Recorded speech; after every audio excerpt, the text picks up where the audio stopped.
A profecia não termina bem. Ela descreve um Papa final, Petrus Romanus, Pedro o Romano. E depois dele, a cidade das 7 colinas será destruída. O juiz terrível julgará o povo. Esta é a promessa do título. E é aqui que começamos. Estamos falando da profecia dos papas, uma lista sombria, supostamente escrita no século XII, o que mapeia o fim da Igreja Católica através de seus líderes. O autor? São Malaquias de Armagh, um bispo irlandês. Reza a lenda que ele viajou a Roma em 1139 para prestar contas ao Papa Inocêncio II. Foi durante essa viagem, enquanto orava, que ele teve a visão completa. Uma lista que nomeava, ou pelo menos descrevia, 112 pontífices. Desde o Papa Celestino II, que assumiu em 1143, até o último Papa antes da destruição. O documento é simples, mas estranho. Não nomeia os homens. Ele usa 112 motes latinos, frases curtas, quase códigos. Cada um deveria descrever a origem, o brasão, o país ou os eventos do papado daquele homem. Malaquias teria entregado os textos ao Papa Inocêncio II. O Papa arquivou o manuscrito e por 4 séculos ninguém soube dele. O mistério não está no que diz a profecia, mas em quando ela realmente apareceu. O documento só veio à tona em 1595. Foi publicado por um historiador beneditino, Arnold de Wyon. Isso levanta a suspeita histórica mais forte de todas. A profecia é uma fraude do final do século XVI. Essa é a primeira grande divisão. Os céticos têm um ponto forte. Os motes que descrevem os papas que viveram antes de 1590 são assustadoramente precisos. Eles se encaixam perfeitamente nos fatos, nas insígnias, nas famílias de origem. Já os motes que descrevem os papas depois da publicação de 1595 se tornam vagos, genéricos. É como se a profecia soubesse perfeitamente o passado e depois apenas chutasse o futuro. Historiadores sugerem que o texto foi forjado na época da Reforma, talvez por facções dentro da Igreja para influenciar a eleição papal de 1590. Era uma época de grande instabilidade. O Papa Urbano VII havia morrido 13 dias após sua eleição e o conclave precisava de orientação ou de manipulação. No entanto, a precisão do passado forçou a história a seguir. E é impossível ignorar as correspondências modernas. Temos o mote número 76, de Medietate Lunae, da metade da lua. Este foi Pio VI. Seu pontificado durou quase uma lua cheia de tempo, exatos 24 anos e 6 meses. O mote 102, Crux de Cruz, Cruz da Cruz. O Papa Pio IX.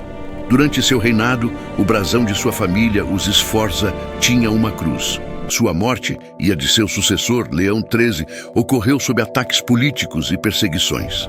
A cruz da igreja perseguida. Mas o que realmente prende a atenção dos estudiosos são os motes finais, a sequência dos papas do século XX. O mote 108, de Laboris Solis, do trabalho do sol. Este foi Karol Wojtyła, João Paulo II, um dos pontificados mais longos e mais viajados da história. O trabalho de levar a fé ao mundo. Além disso, ele nasceu em um eclipse solar e foi sepultado quase na hora exata de outro. Uma ligação cósmica quase impossível de inventar. O 110, de Mediatore Pacis, o mediador da paz. João 20:13. Ele convocou o Concílio Vaticano II. Seu mote se refere à sua encíclica Pacem in Terris, a paz na terra. O mote 111. Este é o penúltimo antes do fim. Gloria Olivae, Glória da Oliveira. Quem foi ele? Joseph Ratzinger, Bento XVI. A oliveira é um símbolo bíblico, mas o que liga Ratzinger a ela? Ele era da Ordem de São Bento, os beneditinos. A oliveira é um símbolo antigo e reconhecido dessa ordem. Bento XVI assumiu em 2005. Sua renúncia, em 2013, quebrou um protocolo de 600 anos e, com isso, acelerou o calendário final da profecia. E então chegamos ao mote 112, o Papa que pastoreia o rebanho em meio à destruição. A lista de Malaquias é composta por 112 pontífices. Se Glória Olivae foi Bento XVI, onde se encaixa o Papa Francisco? Ele é o Papa número 112 ou ele é o Petrus Romanus, que a profecia coloca como o último Papa, além da lista? Existe uma grande confusão sobre a inclusão de Francisco. Alguns acreditam que o mote 111 e 112 se referem aos dois papas vivos simultaneamente, ou seja, Bento XVI e Francisco. Outros insistem que Francisco está entre a Oliveira e Pedro. De qualquer forma, a profecia dos papas, em sua transcrição original, salta da glória da Oliveira direto para a descrição final do Papa Pedro, o Romano. O Papa que assume após a Glória Olivae é o último. A profecia de Malaquias termina assim, na descrição do último pontífice.